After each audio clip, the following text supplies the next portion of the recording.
पहिली ते चौथी आपल्या शाळेमध्ये शिकलेला आहे आणि त्यानंतर आता हायस्कूलमध्ये होता तो आणि खूप छान 91.25% मार्क मिळवून तो नवोदय विद्यालय पालघर या ठिकाणी सिलेक्ट झालेला आहे। तर असेच विद्यार्थी या ठिकाणी आज तुम्ही प्रतिज्ञा करा की आपल्या शाळेतील विद्यार्थी असेच नवोदयसाठी सिलेक्ट होत आणि चांगला अभ्यास करा तुम्ही सगळ्यांनी आणि याच्यासाठी एकदा जोरदार टाळ्या वाजवा।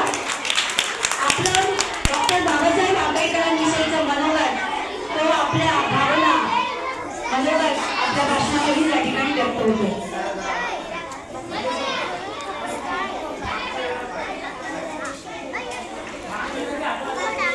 सगळ्यांनी एकदम शांत सन्माननीय व्यासपीठ व माझ्या देश बांधवांनो नमस्कार। माझे नाव सुमेध प्रकाश दोंदे।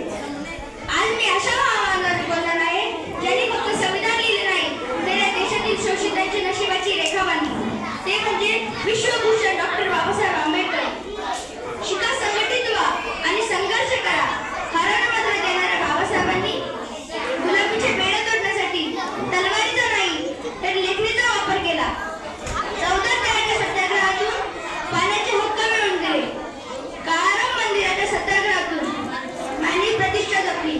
अहो, ज्या काळात सावलीलाही अपवित्र मानले जात होते त्या काळात त्यांनी स्वबळावर ज्ञानाचे कमेंट घेतले।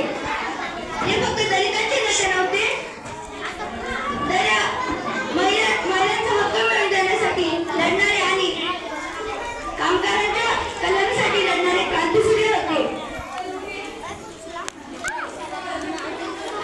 अहो, ज्या काळात आपण कोणत्याही वस्तूला हात लावला तर ते शिवले असं म्हणत होते, पण आता ज्या ब्रिटिशांनी आपल्यावर 150 वर्ष राज्य केले होते त्या ब्रिटन देशात